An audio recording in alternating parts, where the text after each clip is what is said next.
Saudara, pemerintah Kabupaten Aceh Besar secara resmi mengimplementasikan program Berkitab Bak Sikula atau BKBS di seluruh sekolah dasar dan sekolah menengah pertama di Aceh Besar. Program ini bertujuan memperkuat pendidikan agama serta pembentukan karakter generasi muda di Aceh Besar.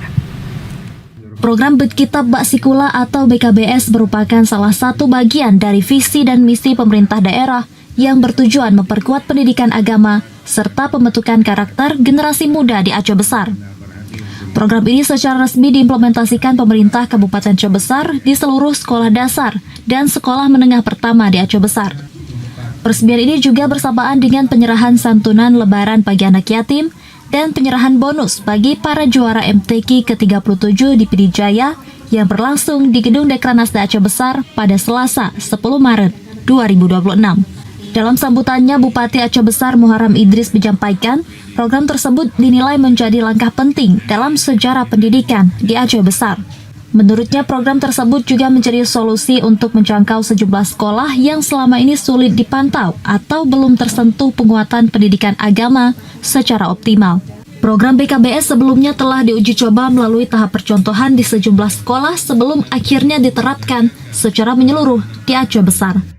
6 sekolah, masing-masing 23 SD, 23 SMP.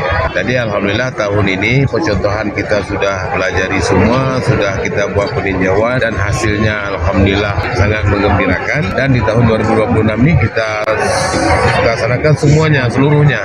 Jadi bagi mereka yang mengikuti pengajian berkitab di kecamatan dalam sebulan 2 kali.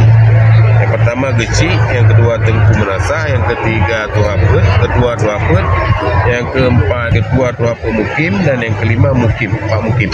Mereka inilah orang-orang yang akan mengambil keputusan dalam wilayahnya. Secara keseluruhan, program tersebut akan menjangkau sekitar 29.280 siswa dengan kebutuhan 457 guru pengajar yang berasal dari berbagai daerah di Aceh Besar. Selain itu, momentum ini juga menjadi ajang silaturahmi antara pemerintah daerah, ulama, dan masyarakat dalam memperkuat komitmen membangun generasi Qurani di Kabupaten Aceh Besar. Tim Liputan TVRI Aceh melaporkan.